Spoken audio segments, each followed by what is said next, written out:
Bienvenue dans le premier épisode de Je pensais que j'étais la seule, le podcast qui amplifie la voix des femmes.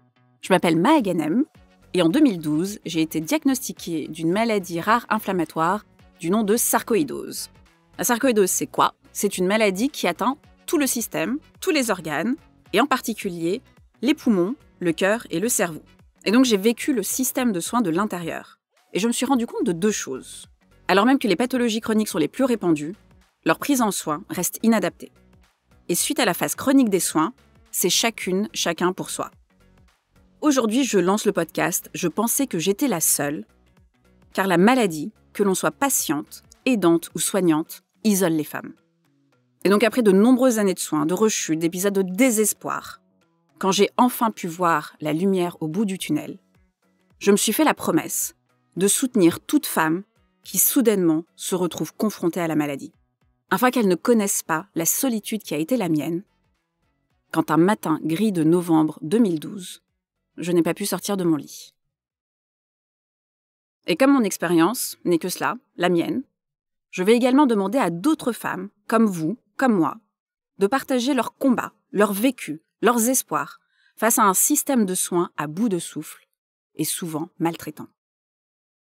Et puisque je leur demanderai de venir déposer ici, en toute sincérité et vulnérabilité, eh bien j'ai ressenti le besoin d'en faire autant.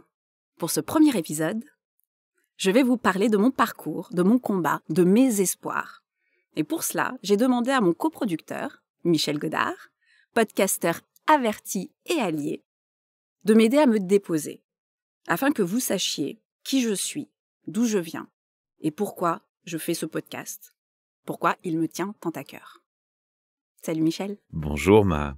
Je vais donc être la première et peut-être seule voix masculine de ton podcast. Quel honneur. C'est un honneur de t'avoir, c'est un honneur d'avoir ton soutien, c'est un honneur d'avoir ton amour pour faire ça. Merci. Alors Ma, j'ai une question que j'aime poser dans mes débuts de podcast. Une question qui va permettre de mieux te connaître et de comprendre ta légitimité aussi quelque part par rapport au sujet que tu veux développer et ton projet. Mais surtout, une question qui va te permettre de bien te connaître. C'est de ton rêve d'adolescente à ce jour. Qu'est-ce qui s'est passé? Et puis surtout, es-tu alignée avec ce rêve d'adolescente? Question inattendue.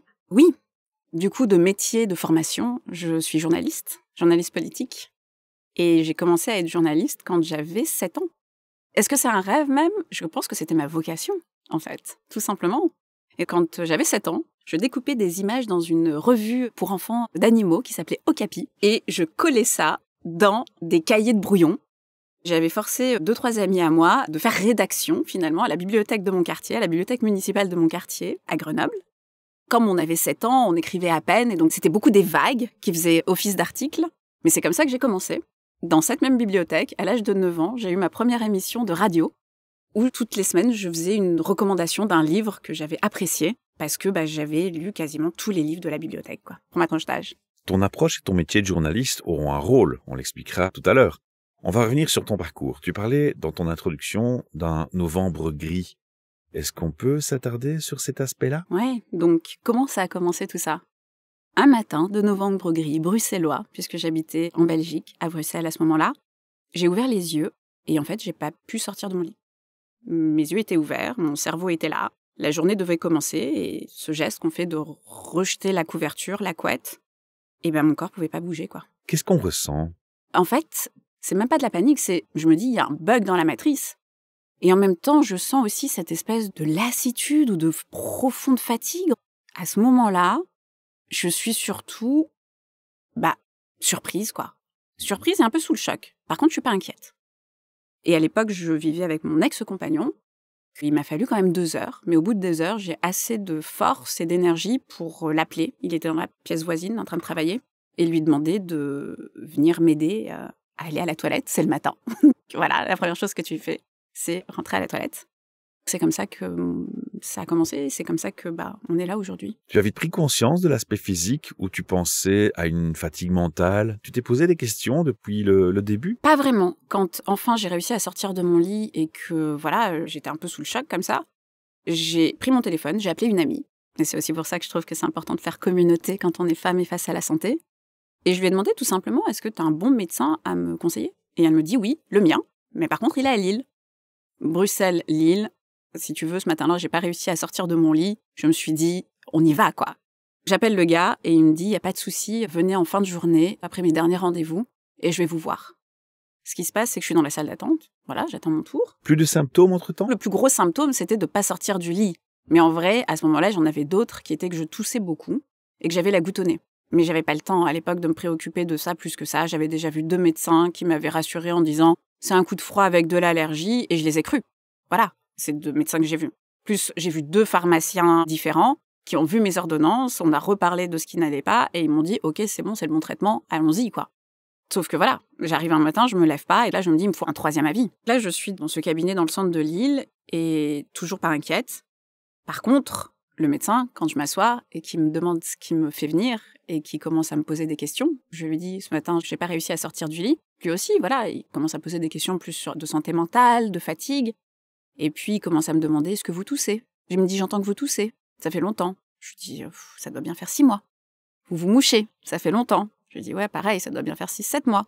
Et voilà. Et c'est un peu comme ta tête maintenant. Je vois le gars en train de devenir de plus en plus blanc. Est-ce que vous avez perdu du poids? Est-ce que vous transpirez la nuit dans votre sommeil? Et à chaque fois que je dis oui, le gars est en train de se défaire devant moi. Et même encore là, si tu veux, je suis toujours pas inquiète. C'est, voilà, il me fait passer sur la table, il m'ausculte, on se rassoit, et là, il me dit, écoutez, moi, ce que je vais faire, c'est que là, tout de suite, il était 18h30. D'accord? En France, tout ferme à 19h. Il est 18h30, il me dit « Je vais appeler un laboratoire avec lequel je bosse et un centre de radiographie avec lequel je bosse et on va faire des prises de sang d'urgence et on va faire des radios d'urgence. » Et là, déjà dans le cabinet, ce que je vais faire, c'est que je vais vous faire un test de tuberculose parce qu'à l'époque, ça a recommencé à revenir un peu en France en 2012. Et surtout, vous allez passer le week-end à Lille et moi, je vous revois lundi matin avant mes consultations. Vous venez vers 7h30, 8h et je vous vois avant l'ouverture de mes consultations. Et tu as la boule dans le ventre. Et puis là, on s'inquiète. Toujours pas! Parce que là, je vais faire la radio, je sais pas, je peux te parler de ça, tu vois. Je vais faire la radio et au moment d'avoir les résultats, on te donne ta radio et on te donne ton compte-rendu et tu le prends à l'entrée. Sauf que là, la dame de l'entrée, elle me dit, en fait, le médecin veut vous voir. Et donc, ok, on t'ouvre une petite pièce. Et les petites pièces, dans les centres médicaux, on en parle. On t'ouvre une petite pièce, toute petite, plus petite que notre studio ici, et dans laquelle il y a une table, une chaise, une seule chaise, et de l'éclairage qui rétro-éclaire les radios. Le gars vient, il pose la radio sur cet éclairage, il me regarde, il me dit « Qu'est-ce que vous en pensez ?» Je le regarde, je lui dis « ça scintille, c'est tout blanc, je trouve ça mignon, quoi. » Je lui dis « ça m'a l'air bien, voilà, on voit tout, quoi. » Il me dit « Non, mais normalement, une radio de poumon, ça doit être noir, on voit le contour, mais à l'intérieur, il n'y a pas de blanc. » Il me dit « Là, il y a du blanc partout, et notamment ici, là, en bas de vos poumons. » Là, c'est le premier choc, un peu avec le système de soins, comme ça, un peu paternaliste, un peu condescendant, où le gars, tu te dis, mais moi, est-ce que je sais ce que je vois là? J'ai pas la boule au ventre, par contre, là, je suis choquée et je suis en colère. Et le gars, quand je sors, je le recroise, j'ai mon amie, elle sort une cigarette pour fumer, et il va lui dire, non, mais vous savez, votre amie, avec ce qu'elle a comme problème, vous lui rendez vraiment pas service. Ou, avec le peu d'énergie que j'avais, là, par contre, lui, on lui a taillé un costume, quoi. Ça, c'est une première étape. Le lundi matin, je vais dans le cabinet du médecin, là, il me dit, je m'assois et le gars me dit « Bon, la bonne nouvelle, c'est que quand je vous ai vu la première fois, je pensais qu'il vous restait 6 mois à vivre. » Pareil, une fois de plus, sur le coup, je suis tellement fatiguée, ça m'a même pas encore marqué. C'est 2 ans plus tard que cette phrase m'est revenue et que ça m'a marqué. Ça reste brutal, mais voilà. Lui aussi, il avait besoin d'évacuer son stress à lui, quoi. Il était compétent de déceler la maladie rapidement. On va pas mettre tout le monde dans le même sac dans le corps médical. C'est pas le but de blesser ou d'agresser ici. On va rester nuancé. Non, c'est pas l'objectif. Non, c'est pas l'objectif. Par contre, on est là pour aussi mettre le doigt sur un système patriarcal. Pas sur des personnes individuelles, mais sur un système qui, lui, est patriarcal, pour le coup. Qui s'instaure et qui manque d'humanité par la même occasion, puisque l'homme doit être fort et ne peut pas pleurer. Alors pourquoi s'étonner qu'il y aurait de la délicatesse à avoir pour annoncer un diagnostic? Exactement, exactement. C'est bizarre qu'on donne pas des cours de psycho. Moi, pour le coup, je donne des cours, justement, de relations patients et d'éducation thérapeutique du patient en faculté de soins, dans les filières soins à Grenoble. Du coup, ce premier médecin généraliste, lui, il est super humain. Il est là, il cherche, il s'interroge, tu sens que le gars, il est inquiet pour toi. Et notamment, il se dit, j'avais 28, 29 ans, il se dit, voilà, c'est pas possible, il faut faire quelque chose. Il me dit, voilà, j'ai les résultats, donc la bonne nouvelle, c'est que c'est pas un cancer. Par contre, tous les résultats sont dans le rouge, et votre radio des poumons, ce qu'elle montre, c'est que vous avez une double pneumonie, c'est-à-dire une pneumonie sur les 2 poumons. Et il me dit, et ça, par contre, c'est super dangereux. Il teste mon compagnon pour voir s'il n'a pas une espèce de petit rhume sous-jacent, etc. Et là, il me renvoie à la maison, en quarantaine, en confinement. J'ai connu confinement bien avant Covid. Et là, il me dit, pendant 30 jours, vous êtes à la maison, vous allez prendre ces antibiotiques, et dans 30 jours, on réévalue, parce qu'on ne peut pas aller plus loin tout de suite. Parce que pour lui, il me dit, pour moi, ce qui est clair, c'est que cette double pneumonie, en fait, ce n'est qu'un symptôme. Je rentre à la maison, pendant 1 mois, je ne sais pas si c'est le jour ou la nuit, mon compagnon me donne mes médicaments avec de la soupe comme il peut. Au bout d'1 mois, c'est fait, je vais le voir, on refait une radio, ça va toujours pas. Il me renvoie à la maison 30 jours, 2e traitement, pire que le premier. Et là, je commence à ne plus me sentir comme un être humain, en fait, tout simplement. Là, vraiment, je me traîne, comme dirait Jacques Brel, du lit, tu vois, à la toilette, pour le coup, parce que le salon, c'était inaccessible, et de la toilette au lit, quoi. Même prendre ma douche, ça se fait au gant dans mon lit. Je suis au bout du bout du bout du bout. Et là, je commence à me dire, waouh. Dans l'état mental où on peut se trouver face à ces parcours, il y a l'immédiat, je pense, la survie, la résilience, je m'adapte. Et puis, en second temps, viennent les moments où on décante l'information. C'est le ressenti et le fait de revivre les choses ensuite qui est important aussi parce que ça va allumer des étincelles, si on peut dire. En effet, ces moments-là sont arrivés.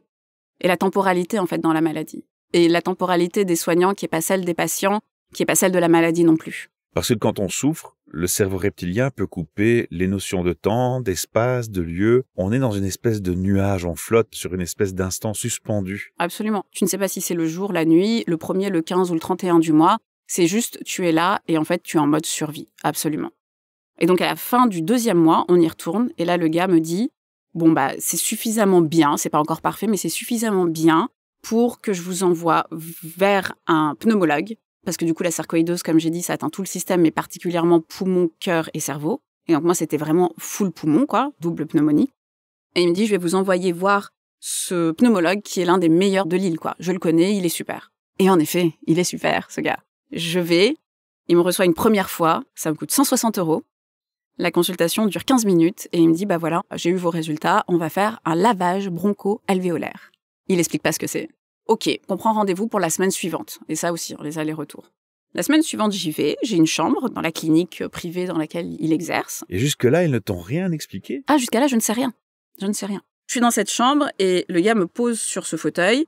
Il arrive avec cette espèce de petite machine qui a roulette, qui a l'air comme ça assez inoffensive. C'est les mêmes petits trucs à roulette que quand on nous prend l'attention à l'hôpital. Ça n'a l'air de rien. Et il sort ce petit cathéter, j'ai envie de dire, ce petit tube. Et il m'explique qu'il y a une caméra, qu'il y a une petite pince dedans, waouh, et qu'il y a aussi un petit tuyau qui va sortir de l'eau et que ça va rentrer dans mes poumons. Mais tu comprends bien que là, moi, je suis assise, il est face à moi, juste là, devant moi, on est tous les deux assis, et on a limite les genoux qui se touchent. Moi, je suis fatiguée, je suis au bout de ma vie, il y a nulle part où aller, et j'ai même pas la présence d'esprit de lui poser plus de questions que ça. Le gars, il me dit, on va commencer par essayer de le faire passer par le nez.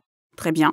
Il essaye de me le faire passer par le nez, ça ne passe pas. Il essaye d'insister un peu, ça ne passe pas. Il me dit, ok, c'est pas grave, on fait passer par la bouche. Il me dit, ouvrez grand la bouche, j'ouvre, il me fait un petit pchit pour anesthésier le fond de la bouche, la glotte, et il fait passer son truc. Et là, il envoie l'eau au bout d'un moment, et c'est exactement ça, c'est que ça fait comme un mouvement un peu de chasse d'eau, et ça vient racler tout ce qu'il y a à l'intérieur du poumon, quoi.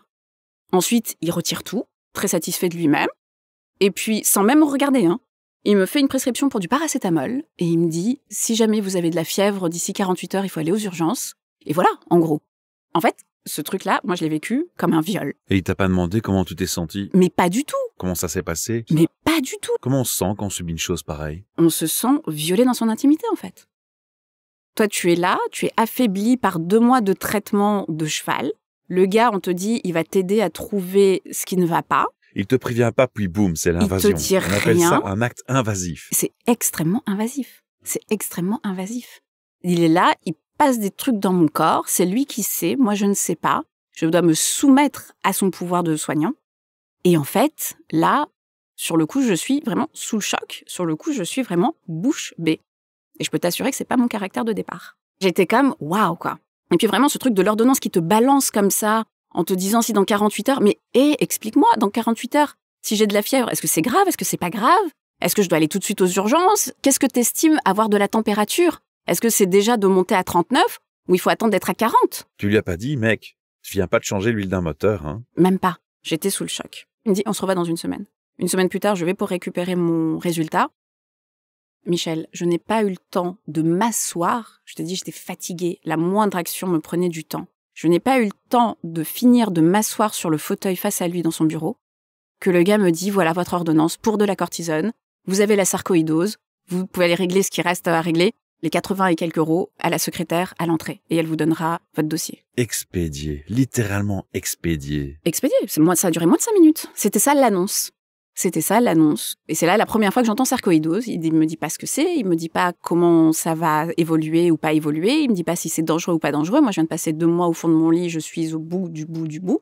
Là, je sors de chez lui, et des fois, tu vois, t'as des fulgurances comme ça quand même, où tu reprends en main l'espace de quelques secondes. Et là, j'appelle le médecin généraliste qui me l'a recommandé, et je lui dis, il est peut-être très bon et excellent, mais humainement... Il est 0. Vraiment, je comprends pas. Moi, je lui dis, je peux pas faire confiance à quelqu'un. Et je ne peux pas le croire dans son diagnostic quand il me l'annonce comme ça. Quand il y a ce type d'attitude, en tout cas. Exactement. Et plus tard, j'ai commencé à faire de la recherche et j'ai compris pourquoi je ne l'avais pas cru. Je rebondis sur le mot recherche que tu viens de citer parce que c'est la clé. C'est que non seulement tu fais ton parcours de patiente, de souffrante, et là, à un moment donné, ces flashbacks reviennent, tu te questionnes. Forcément, tu n'as pas plus d'informations, donc tu vas faire ce que tu as appris dans ton métier de journaliste, tu vas investiguer. Et c'est ça qui va t'ouvrir les yeux sur plein de choses. Et on peut parler de cet aspect? Est-ce que ce n'est pas une recherche de contrôle quand on cherche comme ça, Mais je suis tellement une personne dans le contrôle, si tu savais. Je me soigne, mais tellement, en effet. Plusieurs choses. Quand j'appelle ce médecin, je rappelle le super médecin généraliste, il me dit, vous savez quoi, en fait, sarcoïdose, ça m'étonne pas. Ça faisait partie des pistes que moi j'avais. Donc le gars a quand même continué à faire ses recherches de son côté à lui. Chapeau. Ouais. Et il me dit, écoutez, je connais le spécialiste puisque c'est classifié comme maladie rare et qu'en France, on a la chance d'avoir dans les centres hospitaliers universitaires, donc les CHU, les hôpitaux publics, on a la chance d'avoir ce qu'on appelle des unités maladies rares. Et il se trouve que celle qui s'occupe de la sarcoïdose, eh bien, elle est à Lille. Il me dit, voilà, je vous ai pris rendez-vous avec celui qu'on appelle le Dr House français. Carrément, quoi. Le gars a pris l'initiative de prendre rendez-vous pour toi. Carrément. Ça, c'est un mec à saluer. Dans les cours que je donne, je fais toujours comprendre aux étudiants dans les filières soins qu'en fait, c'est pas eux qui sauvent la vie des patients. Les patientes et les patients, on sauve notre propre vie. Eux, ils sont là pour nous aider. Eux, ils sont là pour apporter une compétence. Mais ce gars-là, ce médecin généraliste, lui, il m'a sauvé la vie. Ce gars, c'est le seul dans tout mon parcours dont je dis, ce gars-là m'a sauvé la vie. Parce qu'en fait, il a été curieux, parce qu'il s'est préoccupé de moi en tant qu'être humain. Et il est allé chercher plus loin. Il me prend ce rendez-vous avec le Dr House français, un interniste. J'arrive dans cette consultation à Lille. Et là, le gars, il prend tous les résultats des examens que j'ai faits et il commence à tous les étaler par terre au sol. Pour les personnes qui ne connaissent pas Dr House, c'est un personnage de fiction dans une série américaine, états-unienne, qui est également un médecin interniste, donc qui regarde les personnes dans leur globalité, par contre, qui a un caractère exécrable, pour rester poli. Moi, j'étais un petit peu ambivalente. J'étais comme, OK, il y a l'excellence, mais moi, là, j'ai besoin de parler avec des humains aussi, quoi. Ce type met tout mon dossier médical comme ça au sol, et puis il parle dans son petit dictaphone, et blablabla, blablabla, il marmonne, il regarde. Il ramène tout ça en un tas qu'il pose sur son bureau, il s'assoit, il me regarde dans les yeux, et il me dit « Maha Ghanem, qui êtes-vous » Et alors là, ça a ouvert, là j'ai respiré. Là vraiment, là j'ai commencé à respirer. Là je me suis dit « Ok, donc ce gars-là qui est face à moi, c'est un être humain. » Là, à ce moment-là, on est à 3 mois du truc, après le premier examen, à ce moment-là, je sais que vraiment, il y a quelque chose qui ne va pas. Je ne peux pas monter une volée d'escalier, je ne peux pas manger seule, je ne peux pas me tenir assise dans mon lit, je ne peux pas avoir 2 pensées qui se suivent. C'est lui qui commence à me dire la sarcoïdose, ce que ça provoque, etc. Mais quand je lui pose la question en tant que journaliste, mais d'où ça vient? Qu'est-ce qui provoque ça? Dans le sens de qu'est-ce que je pourrais faire dans mes habitudes de vie ou dans mon environnement pour atténuer, changer ça ou atténuer? Il me dit, on ne sait pas. C'est une maladie idiopathique, comme on dit. Idiopathique, dans le monde médical, ça veut dire on ne sait pas d'où ça vient. Ou on ne s'est pas intéressé à la question, en tout cas. Là, par contre, je commence à avoir trait à une main. Mais ce on ne sait pas, forcément, en tant que journaliste. Lui aussi, il m'a fait des très hautes doses de cortisone qui m'ont vraiment beaucoup aidé. Est-ce qu'il t'a parlé des conséquences par rapport au dosage? Alors lui, il m'a expliqué. Il m'a dit, voilà, par contre, il va falloir aller voir un nutritionniste parce que vous allez devoir arrêter le sel, vous allez devoir arrêter le sucre. Sauf que moi, à l'époque, je vivais la vie de journaliste politique. Et la vie de journaliste politique à Bruxelles, la façon dont je la vivais, c'est tu fumes beaucoup de cigarettes, tu bois beaucoup d'alcool et tu manges assez peu, quoi. T'es beaucoup sur le terrain, t'es beaucoup en déplacement. Moi, voir un nutritionniste, en vrai, pourquoi pas? Parce que c'est pas comme si j'avais des grosses habitudes alimentaires. Et donc, je suis absolument open et OK de voir avec lui ce qu'il faut faire, quoi. Parce qu'en gros, quelque part, je commence à manger à ce moment-là. Et je dis ça aussi parce que le changement alimentaire, c'est l'une des choses peut-être les plus accessibles quand on est en maladie. Parenthèse refermée. Du coup, lui, il me dit, oui, la cortisone, ça va influencer, mais sur des choses biologiques. Il m'a jamais dit l'effet psychologique que ça aurait sur moi. Il m'a jamais dit que ça allait me rendre dingue. Que j'allais avoir, déjà que j'avais un fusible très court à l'époque, mais que alors là, j'allais avoir vraiment un fusible inexistant, quoi. Et que la moindre petite chose allait me faire péter un câble. Il y a les hormones, la psyché, c'est une interaction. C'est une interaction. Et ça, par contre, j'étais pas au courant et c'est pour ça que j'étais pas prête non plus. Donc, second électrochoc. Et c'est à cause de ça que j'ai demandé plus tard à arrêter la cortisone. Mais ça, c'est encore une autre histoire. Grâce à la cortisone, quand même, qui m'a fait sortir de mon lit, mais de façon... C'était faux, quoi. C'est-à-dire que moi, j'aime beaucoup dire que la cortisone, en fait, c'est une menteuse. C'est-à-dire qu'elle te fait croire que ça va, parce que d'un coup, pour le coup, là, je peux commencer à sortir de mon lit. Alors, j'ai toujours des difficultés à marcher, à m'exprimer, à réfléchir, à être dans des conversations. Par contre, je suis debout. Et c'est déjà ça de gagner. Ouais, c'est la béquille qui a une forme de leurre. C'est la béquille qui a une forme de leurre. C'est la béquille qui a une forme de « on est de retour », quand en fait, pas du tout. Là, je me dis « ok ». Je prends mes propres responsabilités et je me dis « en vrai, je bosse 2 semaines par mois. Et pendant les 2 autres semaines, je suis au fond de mon lit en train de cracher. Parce que les 2 semaines de boulot que je fais, finalement, mon boulot est peut-être plus adapté à mon état de santé aujourd'hui. Mais je voulais pas lâcher l'affaire. J'ai étudié pendant 10 ans pour avoir ce job. Depuis, comme je suis journaliste, je commence à faire des recherches en ligne. Je rappelle une fois de plus, on est en 2012-2013. L'Internet n'est pas ce qu'il était aujourd'hui. Il n'y a pas des pages Wikipédia sur absolument tout. Ou des blogs sur absolument tout. Non, non, non, non, non. Par contre, je trouve un chat, comme à l'époque, une chat room de gens qui ont la sarcoïdose et francophones. Et en gros, ce que je lis là, c'est des mots comme suicide. C'est des mots comme ne pas sortir de chez soi. C'est des mots comme dépression. C'est des mots comme 10 ans. Et là, je me fais la promesse à moi-même que ça sera pas moi, que ce sera pas ma vie, quoi. Et vraiment, je me revois, je suis dans la salle de bain de mon ancien appartement et je me regarde dans le miroir et je me dis, Maë Ghanem, tu as toujours cru que tu étais une certaine sorte de personne. Et là, aujourd'hui, c'est le procès par le feu, quoi. C'est le moment de le prouver. Soit tu es la personne que tu penses que tu es, soit tu ne l'es pas. Et c'est maintenant qu'on décide. Et du coup, là, j'ai décidé qu'il fallait que je quitte Bruxelles, que je me concentre sur ma santé et que je me concentre sur moi. Et peu importe, il n'y a aucun job, aucun titre, aucune rencontre, interview, en fait, qui était plus importante que ça. En 6 mois, j'ai quitté Bruxelles, je suis de retour en France, et là, j'entame une formation à l'université, en santé publique, à la fac de médecine, et en psychologie sociale de la santé. Ces 2 formations, elles me font comprendre beaucoup de choses sur le système de soins, sa construction, la mentalité qu'il y a derrière. Et puis, tu l'as vécu. Les aspects législatifs. Et là, je comprends, c'est ça, c'est que mon vécu dessus, je peux commencer à poser des mots. Je peux commencer à poser, le diagnostic du système en lui-même. C'est ça. C'est pour ça que je fais ce podcast. C'est aussi pour dire à toutes les femmes et toutes les personnes qui sont dans le système de soins que vraiment, non, ce n'est pas vous. Vous n'êtes pas folle. Il y a quelque chose de gaslighting avec le système de soins, et notamment en France, où on fait reposer les choses, c'est toujours la faute des patients, quand en fait c'est un système qui est à bout de souffle, c'est un système qui est maltraitant pour ces opératrices et opérateurs, donc les soignants, qui eux-mêmes deviennent maltraitants des personnes qu'il est censé servir. Dans ce que tu racontes, tu n'as pas été à l'épreuve de spécialistes qui se disent professeurs et qui ne supportent pas qu'on les appelle docteurs, mais qui exigent qu'on les cite avec leur titre de professeur. Parce que là, en termes d'assises patriarcales et de vieux clichés, tu vas être servi, Je suis content, en fait, que tu n'aies pas été confronté à ça, en plus. Cela t'aurait peut-être donné encore plus d'énergie, tu vas me dire, dans ton combat. T'inquiète pas, j'ai pas eu besoin de ça. Par contre, le professeur de médecine interne qui m'a suivi, lui, il aime se faire appeler monsieur, quoi.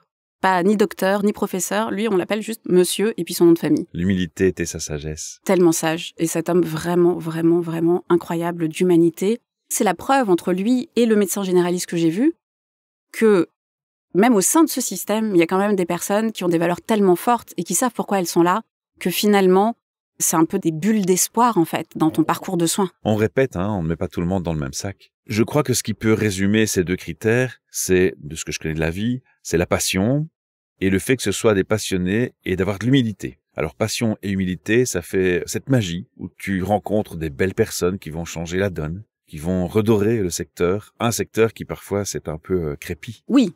Après, moi, ce médecin, quand je lui ai dit que je voulais arrêter la cortisone, parce que qu'est-ce qui se passe avec la cortisone? Tu prends de très hautes doses de cortisone. Et même moi, voilà, il me dit, la sarcoïdose, c'est ma spécialité. Mais je n'avais jamais vu un cas aussi fulgurant et aussi dur que le vôtre. Il me dit, vous déjà, pour commencer, ça va être un suivi à vie. Normalement, il y a des gens spontanément, ont une rémission spontanée de la sarcoïdose. C'est juste un petit point comme ça, un petit blip dans leur vie. Il y en a d'autres, et c'est la majorité, c'est 80% des gens. Au bout de 3 ans, c'est fini. On est en 2025 aujourd'hui. Moi, pas de bol, j'ai un suivi à vie pour ça, quoi. À chaque fois qu'on diminue de 0,5 mg la cortisone, puisque la cortisone, c'est quelque chose qu'on diminue par palier, je fais une rechute qui a tout ce cycle entre, on va dire, mi-2012 jusqu'en 2017, où je décide de revenir en France. Rechute, combat, rechute. Non, c'est combat, stabilisation, rechute, à chaque fois qu'on change le dosage. Combat, stabilisation, rechute. Et toi, pendant ce temps-là, quand je dis combat, c'est t'as changé ton alimentation. J'avais quitté mon job, je pouvais plus travailler. Tu commences la méditation, tu commences le yoga. Tu fais toutes les choses que tu es censé faire pour aller mieux. Et malgré tout ça... Tu souffres. Tu souffres. Malgré tout ça, à chaque fois que tu rechutes, tu te sens coupable. À chaque fois que tu rechutes, tu es dans le désespoir. À chaque fois que tu rechutes, tu vois la ligne d'arrivée reculer. Parce que c'est aussi ça le système de soins occidental. C'est on te dit on va te donner une pilule, ça ira mieux et tu vas pouvoir reprendre ta vie. C'est pas mon expérience. Ce n'est pas mon expérience. Alors on se connaît un peu. Ça va aller encore beaucoup plus loin que ça. Et c'est peut-être aussi ça, le moteur de ton podcast. C'est qu'à un moment, la souffrance, elle ne s'arrête pas qu'à toi. Elle va être dans ta bulle familiale. On peut en parler? On peut en parler. Ça reste difficile. Ouais, parce que ça, c'est beaucoup plus frais, pour le coup. Mais je pense que ça va être important de toucher un mot là-dessus, car ça va être une des clés de déclencheur du podcast aussi. Tout à fait. Entre 2012 et 2017, je me bats depuis Bruxelles, et puis je rentre en France. Je reprends mes études à l'université, et puis ma mère vit en France. Pendant que je suis là, que je reprends mes études, elle s'occupe de moi comme une bonne maman méditerranéenne, s'occupe de son enfant, elle vient à la maison alors qu'on n'habite pas dans la même ville, elle me fait à manger, elle prend soin de moi, etc. Et puis à un moment, je me sens bien, je me sens requinquée, cet amour maternel, on va dire. Ressources. Et donc je me sens ressourcée, requinquée, à tel point que j'envisage même un voyage en Inde. Tout à l'heure, j'ai parlé vite fait du yoga, un peu en me moquant et en même temps, le yoga est arrivé dans ma vie parce qu'à Bruxelles, donc ville internationale, il y avait à l'époque les studios de yoga show poussaient un peu comme des champignons. Et un jour, je ne sais pas comment, une pub est arrivée chez moi et je me suis dit, parce qu'avec la sarcoïdose, j'avais froid dans mon corps jusque dans mes os en permanence, j'avais froid tout le temps. Et tu connais le prix de l'énergie en Belgique. Je me suis dit, yoga chaud, pourquoi pas? Ça va me permettre d'avoir chaud pendant 45 minutes et ce n'est pas moi qui paye la facture à la fin. Plus de job. Quand tu tombes malade et que tu es au fond de ton lit, la première chose qui fout le camp, c'est ton job et donc ta capacité de survivre dans une société capitaliste aussi. Franchement, ça fait peur. Et là, je me suis dit, ok, là, ça va chauffer et c'est pas moi qui paye. Je fais l'effort, allons-y, je monte dans le métro, j'y vais. Je me suis allongée la première fois sur ce matelas. De tout le cours, j'ai pas bougé. J'étais la seule allongée sur le matelas. Tout le monde se levait, faisait ses postures, ses asanas, etc. La seule posture qu'on a eue de commune, c'est à la fin quand ils font ce qu'on appelle la posture du cadavre, Shavasana. Tu es là allongé sur le dos avec les jambes et les bras légèrement écartés. Et c'est la seule posture de yoga. C'est la première que j'ai découverte de ma vie d'ailleurs. C'est la seule posture de yoga que j'ai fait avec le reste de la classe. Mais en tout cas, ce jour-là, quand je suis sortie de là, j'avais chaud et je me sentais apaisée. Et je me suis dit, ok, il y a un vrai truc avec ce truc de yoga. Du coup, j'ai fait 2-3 autres sessions. À la 3e session, enfin, j'ai pu me lever. Par contre, je me suis rendu compte, pareil, que c'était quand même assez inadapté à mon état de santé et à mon corps. Une fois que j'étais rentrée en France, que ma maman a bien pris soin de moi, etc., et ben, j'ai eu cette idée fulgurante de me dire, en fait, je vais partir en Inde et je vais développer ma propre pratique. Je vais développer la pratique qui convient à mon état de santé et à mon corps aujourd'hui. Et ça a été magique. Je suis arrivée en Inde en janvier 2020, j'en suis repartie fin février 2020. Et ce stage dans un ashram, dans une école de yoga traditionnelle, donc c'est pas fait pour les touristes, c'est vraiment des horaires très stricts qui commencent à 4h du matin et jusqu'à 21h le soir. Bon, au bout de 2 jours, je voulais repartir, parce que j'ai cru que j'allais crever. Mais je suis restée, et d'être restée là-bas, ça m'a réconciliée avec mon corps. Ça m'a réconciliée avec mon corps. Et je me suis rendu compte à quel point moi-même je l'avais maltraité aussi. Je ressors de là Avec une volonté de partage, du coup. avec la conviction que je peux à nouveau me relancer dans la vie, affronter la vie, faire des projets, me retrouver moi-même, etc., etc., que j'ai plus besoin de ma vie d'avant, que j'ai les moyens, la capacité, la force de créer une nouvelle vie pour moi-même. Et du coup, je reviens en Europe, suite au confinement international. Doublement ressourcé et plein d'énergie. Oh là là, c'était magnifique. Même moi, j'étais comme... j'ai connu l'éveil, on va dire, là-bas. C'est cliché, mais c'est vrai, quoi. Sauf que là, un jour, je suis chez moi en train de travailler sur un des projets que j'ai envie de lancer et je reçois un coup de fil du médecin généraliste de ma mère qui me dit « Votre maman est à mon cabinet, mais elle ne sait plus pourquoi elle est là. » Et moi, j'étais un peu sous le choc et je suis comme « Mais, enfin, qu'est-ce que tu veux que j'y fasse, en fait ?» Tu vois ce que je veux dire? C'est « Ok, elle est là et elle sait pas pourquoi. » Il me la passe, je lui parle en arabe, puisqu'elle est arabophone. Elle me dit « Je sais plus vraiment pourquoi je suis ici. Par contre, elle avait rendez-vous, ça c'est sûr. Mais elle sait plus pourquoi elle avait ce rendez-vous. » Elle me repasse le médecin et je lui dis « Bah, qu'est-ce qu'on fait ?» Il me dit « Bah, écoutez, je ne sais pas. » Et là, tu vois, le mensonge du système de soins, où les médecins sont tout puissants, ils savent tout. Le gars, au lieu de s'en occuper, de s'occuper de la situation, d'explorer, de commander des tests, etc. En fait, non, c'est moi qui dois, j'habite à Lyon, aller à Grenoble pour voir ce qui se passe, quoi. C'est hallucinant. Je prends rendez-vous pour elle chez une psychologue, parce qu'au départ, je me dis, voilà, quand t'as beaucoup de choses, et il s'était passé beaucoup de choses dans la vie de ma mère, je me suis dit, au début, tu penses pas aux pires choses qui puissent arriver. Et puis, chemin faisant, on va voir un neurologue au CHU de Grenoble, au Centre hospitalier universitaire de Grenoble, dans le service, le centre de la mémoire. Et en fait, quand je rentre dans ce centre de la mémoire, quand je rentre dans le cabinet du médecin, le médecin me dit « Ah, mais madame, ma mère, mais on se connaît très bien, ça fait 10 ans qu'on se voit. » Ma mère, ça faisait 10 ans qu'elle avait des problèmes de mémoire, qu'elle allait dans ce centre. Et tu l'ignorais? Et elle m'en avait jamais parlé. Et avec l'isolement de Covid, et une fois de plus, c'est aussi pour ça que je fais ce podcast, parce que quand j'ai repris mes études en santé, j'ai appris que la recherche sait, genre les scientifiques savent, que ce qu'on appelle les déterminants de santé, c'est-à-dire les facteurs de santé les plus forts, c'est la sociabilisation. C'est le fait de pouvoir avoir des gens sur lesquels tu peux compter. Et même une seule personne suffit à avoir un impact fort et positif sur ta santé. Et l'inverse aussi, d'ailleurs. Et l'inverse. Ce qu'on appelle des personnes toxiques. Exactement. Ma mère, pendant le Covid, pendant le confinement, elle était seule. Moi, j'étais en Asie et ma petite sœur, elle vivait en Tunisie. Et elle bossait là-bas. Et donc ma mère, pendant 3 mois, en fait, elle s'est retrouvée toute seule. Et ces 3 mois ont suffi pour qu'elle décompense. En fait, elle a une maladie neurodégénérative. Waouh!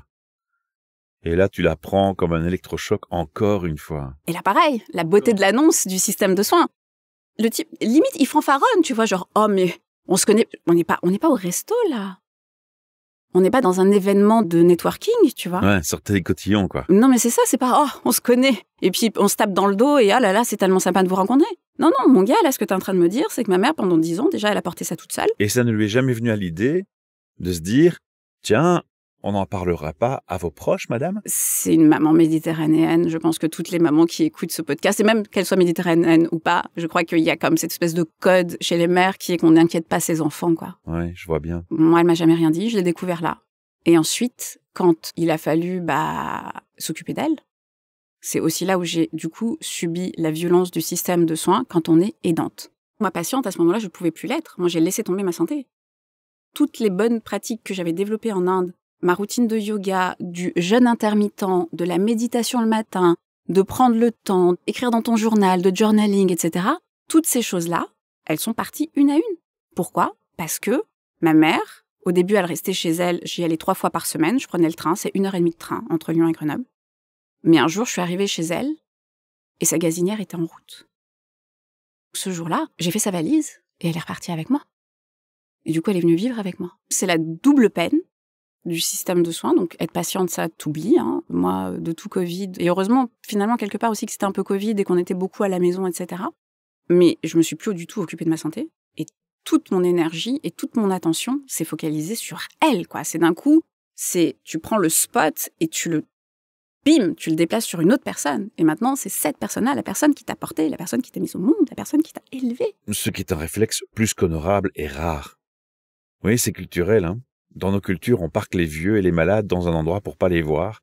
Dans d'autres, on s'occupe de ses ancêtres et j'ai, moi, envie de saluer plutôt cette approche et de l'honorer au passage. Je te remercie. Effectivement, c'est aussi des questions de valeurs, mais aussi de possibilités. C'est aussi des questions de relations qu'on a à son parent. Moi, mes amis qui sont... Alors maintenant, on fait des... C'est moi aussi qui fais une digression sur l'éducation positive des enfants. Moi, mes amis qui sont contre, tu vois, l'éducation positive et qui pensent qu'il faut faire ça à l'ancienne, je suis comme, un jour tu seras vieux, ton enfant devra s'occuper de toi. Et crois-moi que ma mère, je m'en suis occupée de la façon dont elle s'est occupée de moi quand j'étais enfant. Parce que t'as pas d'autre exemple que ça. Toi, tu veux élever ton enfant à la dure et à l'ancienne. Quand toi, t'auras 80 ans ou qu'il t'arrivera un problème de santé, tu crois que ton enfant va s'occuper de toi comment? Voilà. Parenthèse refermée. À bon entendeur. Je la ramène avec moi et là, d'un coup, voilà, tout est organisé autour d'elle. Et là, s'occuper d'une personne qui a une maladie neurodégénérative, c'est un peu comme s'occuper d'un enfant qui a 2-3 ans. Cet âge comme ça où les enfants... Il y a la perte d'autonomie. Ils n'ont pas vraiment d'autonomie, mais en même temps, ils savent ce qu'ils veulent ou ce qu'ils ne veulent pas, quoi. Et donc, tout est un combat. L'alimenter, c'est un combat. La faire boire de l'eau, c'est un combat. La faire sortir pour faire un tour, pour qu'elle s'aère, c'est un combat. Tout est difficile. Aller au lit, c'est un combat. Tout est difficile. Tout ce que tu peux voir de compliqué dans le fait d'avoir un enfant en bas âge, bah, tu le vis, mais en plus, c'est ton parent. Et en plus, ça te pose des questions aussi existentielles que je m'étais plus posées depuis la maladie sur, voilà, qu'est-ce qui va t'arriver aussi à toi, quoi, et comment est-ce que tu vas vieillir. Il y a l'effet miroir qui s'installe. Oh, tellement. Et moi, depuis, à chaque fois que j'oublie mes clés quelque part ou que je trouve pas mon téléphone, je te promets que Il y a je une angoisse. flippe, quoi. Ah, tellement, tellement, tellement. Est-ce qu'il y a une recherche d'aide, un appel au secours qui se fait? Parce que j'imagine que c'est très lourd, cette double peine, comme tu la mentionnes. Ça a un impact énorme. On le sent, les émotions sont présentes, on l'entend dans ta voix. Il y a une recherche d'aide, un appel au secours? Quelle est la réponse à cet appel au secours? Que c'est la France. Et que puisque il s'agit de mon parent, c'est à moi de me débrouiller. Que si ça avait été mon enfant, j'aurais pu trouver des aides. Et notamment une assistante sociale qui me dit ça. Donc j'appelle pour avoir de l'aide, du soutien, de la guidance même. Je dis même pas vraiment de qu'est-ce qu'on fait une fois que ton parent a une pathologie neurodégénérative. Bien sûr, tu as des associations. Mais les associations, elles peuvent faire que peu de choses. Enfin, elles peuvent faire que, voilà, c'est une association souvent qui est gérée par des bénévoles. Et on sait que les associations ont de plus en plus de mal aussi à avoir d'argent. J'en ai trouvé, des associations pour les gens qui ont des maladies neurodégénératives, où tu peux aller et faire une formation, mais t'es comme, pendant que je viens faire votre formation, qui s'occupe de ma mère? Ah bah ça, ils savent pas. Ou tu peux avoir droit au répit, le répit des aidants. Très bien. Mais en fait, il faut remplir un dossier qui fait 50 pages, quoi. 365 jours sur l'année. Et c'est une journée. Et on ne parle que d'une année. Du coup, au début, tu perds du temps et de l'énergie à essayer de trouver du soutien, et tu te rends compte que de la même façon que le système de soins est pas adapté pour les pathologies chroniques, la société française est pas adaptée pour soutenir les personnes en situation de dépendance et les personnes qui prennent soin d'elles. Tout simplement. Le système n'est pas pensé pour ça. Et c'est là que tu vois aussi le patriarcat. Parce que qui est-ce qui s'occupait des malades et des vieux parents avant? Et toujours maintenant d'ailleurs, c'est les femmes. Les femmes, au bout d'un moment, on a commencé à avoir la velléité d'étudier, d'avoir un métier, d'avoir une indépendance financière. Et est-ce que les États se sont dit du coup, tout ce travail caché que font les femmes pour que notre société fonctionne... Il faut le combler. Exactement, ça n'a pas été fait. Et quand on parle de patriarcat, et qu'ensuite les gens disent « Ah, mais les féministes », mais quand on parle de patriarcat, on parle de ça aussi. Et c'est pire encore, parce que non seulement la femme n'a pas obtenu une véritable liberté sincère, authentique, mais la charge mentale d'être responsable des courses, des enfants, même dans les couples les plus avancés sur le sujet, elle est encore fort présente, cette charge mentale. Il y a ces biais cognitifs éducationnels qui font qu'il existe encore des vieux réflexes qui surgissent. Absolument. À chaque fois qu'il y a du soin qui doit être fait, ça retombe sur les femmes. Et une fois de plus, c'est pour ça que ce podcast nous est dédié. Ouais, bravo. Et j'ai envie de rajouter, non seulement la charge mentale, c'est rajouté. Mais la charge professionnelle. Mais la charge professionnelle en plus, et comble de l'histoire, le salaire n'est pas aligné. Oh, tellement, tellement, tellement. Tous ces éléments clés installent le décor, une histoire. Et c'est cette histoire qui te donne une volonté. Peux-tu nous expliquer ta volonté, ton intention? Quelle est l'intention du podcast, Maha? L'intention, elle est triple. On a parlé du patriarcat, qui traverse le système de soins. On a parlé du patriarcat qui traverse nos vies professionnelles et privées, en tant que femmes. Et là, ce que je veux adresser aussi en tant que journaliste, c'est le patriarcat qui traverse l'espace public et médiatique. Et dans lequel, quand on est une femme, et qu'on a un problème de santé, que ce soit de l'endométriose, donc des règles extrêmement douloureuses, incapacitantes, jusqu'au moment où on arrive à la ménopause. Alors si tu parles des sujets tabous, Mara, Mais t'as vu? on rentre dans une parenthèse énorme. Exactement. Tabou, vraiment. Tous ces sujets-là, ils sont pas abordés ou de façon anecdotique. Quand on parle de la violence faite aux femmes, on traite ça dans la catégorie faits divers. Tout ça, ce ne sont pas des faits divers. Tout ça, ce sont des choix éditoriaux. Tout ça, ce sont des choix de positionnement. Invisibiliser le combat des femmes, invisibiliser ce qui, au quotidien, nous pèse, c'est un choix. Toujours est-il que c'est là, que je le vois, que ça me brûle les yeux et les oreilles, et que moi, quand j'ai eu besoin d'infos sur ma pathologie, sur prendre soin de moi, sur prendre soin de ma mère, je n'ai pas trouvé cette info. Ou quand il y en avait, notamment sur la maladie en elle-même, c'était derrière un mur payant. Donc il faut que tu payes quand déjà t'es une femme et tu gagnes moins ta vie que les autres. Et quand en plus t'es en santé ou t'es aidante, alors là, autant te dire que ton revenu il est proche de zéro. Et vraiment, moi j'ai compris en tombant malade et en étant aidante, comment est-ce qu'on peut arriver dans la rue. Je te promets. Et pourtant j'ai fait des études. Et du coup, de voir ce patriarcat qui traverse aussi l'espace médiatique, c'est pour ça que je lance ce podcast. Je lance ce podcast parce que, en effet, quand on est une femme face à la maladie, une fois de plus, qu'on soit patiente, aidante ou soignante, on est isolé. La maladie, la mauvaise santé, elle isole les femmes. C'est aussi ce que démontre la recherche. Autant les hommes, ils vont trouver des systèmes de soutien et tout de suite. Entre une femme et un homme, vont voir le même médecin généraliste pour se plaindre des mêmes douleurs. À la femme, on va prescrire des sessions de psychothérapie. À l'homme, on va donner un antidouleur. Pour les femmes qui ont l'endométriose, quand on dit la douleur que c'est, qu'on passe entre 3 et 5 jours, ou même certaines 15 jours, au fond de notre lit, dans des douleurs atroces, il a fallu que ce soit un chercheur homme qui mesure et qui dise en effet, les douleurs d'endométriose, les douleurs pendant les règles, chez certaines femmes, elles peuvent s'apparenter à la même douleur que lorsqu'on fait un arrêt cardiaque. C'est parce que cet homme-là a dit ça qu'on a commencé à prendre l'endométriose au sérieux. On ne nous prend pas au sérieux. Et c'est aussi ça, le patriarcat. Et comme on ne nous prend pas au sérieux, bien évidemment que nos problèmes de santé, on va pas les prendre au sérieux. Dans ce podcast, je vais inviter des femmes qui vont nous parler de leur endométriose, qui vont nous parler de ce que c'est que de vivre la ménopause en étant dans le monde du travail, qui vont nous parler de ce que c'est que d'être l'aidante de son enfant qui est polyhandicapé, qui vont nous parler de ce que c'est que d'être médecin femme dans des centres hospitaliers universitaires, une fois de plus des hôpitaux publics, mais dans lesquels elles subissent aussi des violences sexuelles et sexistes. Et tout ça parce qu'elles croyaient qu'elles étaient les seules. Et tout ça parce qu'elles croyaient qu'elles étaient les seules. Absolument, on croit ça, on croit que c'est de notre faute. On croit qu'on n'est pas, on n'est jamais, quand on est une femme, on n'est jamais assez. On n'est jamais. C'est pour ça le nom du podcast ? C'est pour ça le nom du podcast. Le nom du podcast, je pensais que j'étais la seule, c'est vraiment ça. C'est que, comme dit, la maladie, vraiment, elle nous isole. Et on n'a pas envie d'en parler parce qu'on a ce sentiment de honte, on a ce sentiment de pas être à la hauteur. Moi, j'ai eu ce sentiment avec ma mère. Vraiment, j'ai compris la souffrance de mes amis autour de moi qui étaient jeunes mères, où t'as l'impression que tu fais jamais assez pour ton enfant. Parce que ce jour-là, l'enfant, ma mère, elle ne veut pas manger telle chose, ou qu'elle n'arrive pas à dormir, et tu es seule, tu es enfermée dans ton appartement entre 4 murs et tu es seule et tu n'as personne avec qui tu peux échanger là-dessus. Dans une société où on drille tout le monde à être performant, dans une société où, dès l'école, on t'apprend à avoir les meilleurs points qu'eux, dans une société où si tu n'es pas performant, tu n'es pas, tout simplement. Parce que si tu n'es pas performant, tu n'es pas méritant. Et ça, c'est le capitalisme. Pour mériter dans le capitalisme, il faut performer. Parce que si tu ne performes pas, tu ne rapportes rien au reste de la communauté. Et du coup, pourquoi le reste de la communauté prendrait soin de toi ?